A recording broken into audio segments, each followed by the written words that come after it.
Hello everyone, all Bangla ব্লগসে তোমাদের সকলকে স্বাগত জানাই।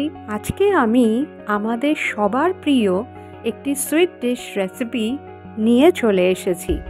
আর রেসিপিটা হলো রসগোল্লা। কিভাবে সহজে বাড়িতে এই রেসিপিটা বানিয়ে ফেলতে পারবে সেটাই আজকে আমি তোমাদের সকলের সাথে শেয়ার করব। ভিডিওটা ভালো লাগলে লাইক, শেয়ার, কমেন্ট করো আর সাবস্ক্রাইব করতে ভুলো না।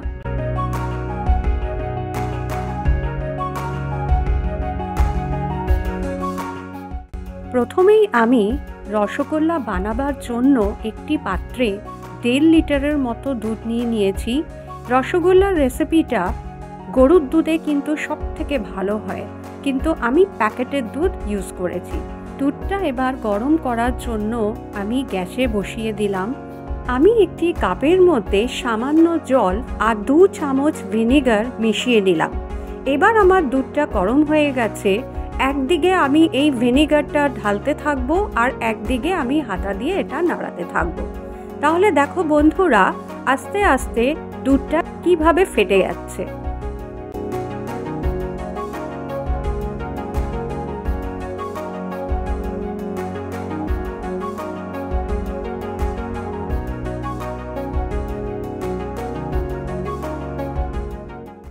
এবার আলাদা একটি পাত্রে আমি ছাঁকনি রেখে তার উপরে সুতির কাপড় বিছিয়ে এই ফাটা দুধটা আমি তার মধ্যে ঢেলে দেব।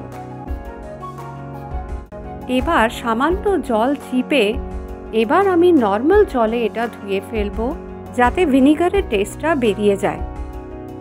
তা এবার বাদবাকি জলটা যাতে বেরিয়ে যায় তার জন্য এটা আমি রেখে দেব 5-6 মিনিটের জন্য। ছানার এই জলটা ফেলে দেব না, এটা আমরা আটা মাখবার জন্য বা তরকারিতে ঝোলের জন্য ব্যবহার করতে পারি।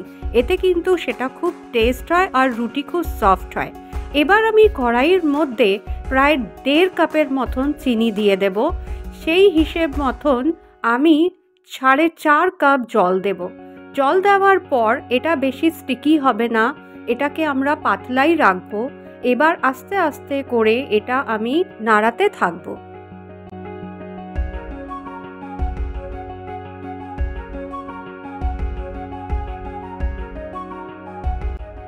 পুরোপুরি জলটা ঝরে যাওয়ার পর আমি ছানাটাকে একটি থালের মধ্যে নিয়ে নিলাম।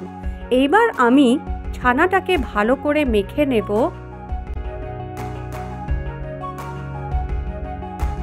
আমাদের হাতের তালুর এদিক থেকে ছানাটাকে ভালো করে রগড়ে রগড়ে মাখতে হবে, যাতে এটা মসৃণ হয়ে যায়। কেন মসৃণ ছানাটা আমাদের খুব দরকার রসগোল্লার জন্য।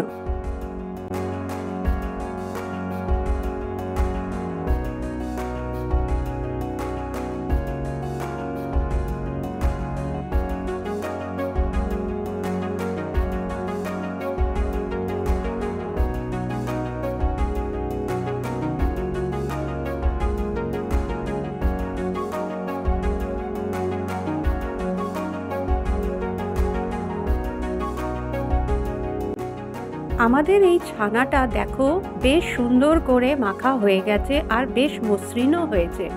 এবার আমি ডো থেকে ছোট ছোট লেচি বার করে হাতে গোল গোল করে নেব। এটা খেয়াল রাখতে হবে যাতে এই ক্র্যাকের চিহ্নটা যাতে না হয়, নাহলে কিন্তু আমাদের রসগোল্লা ফেটে যেতে পারে। যার জন্য এটা যাতে পুরো মসৃণভাবে গোলটা হয় সেটাই আমাদের খেয়াল রাখতে হবে।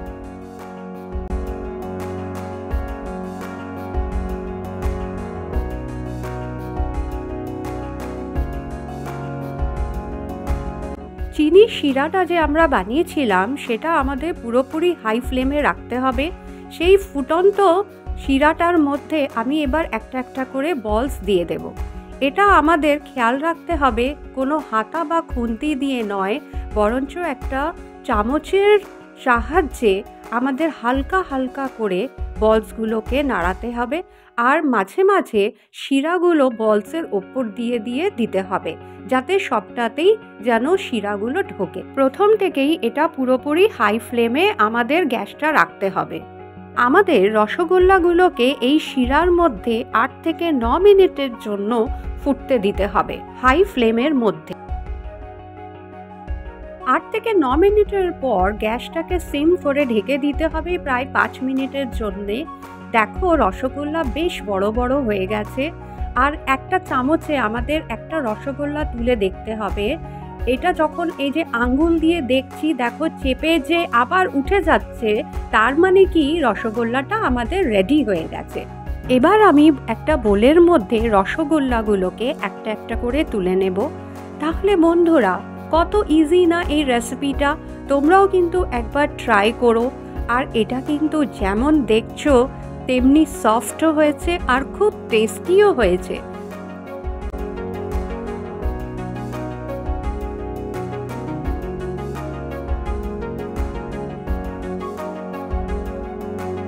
তাহলে তোমরা বন্ধুরা এই রেসিপিটা বাড়িতে ট্রাই করে দেখো, আর কেমন হলো আমাকে কমেন্ট বক্সে জানিও।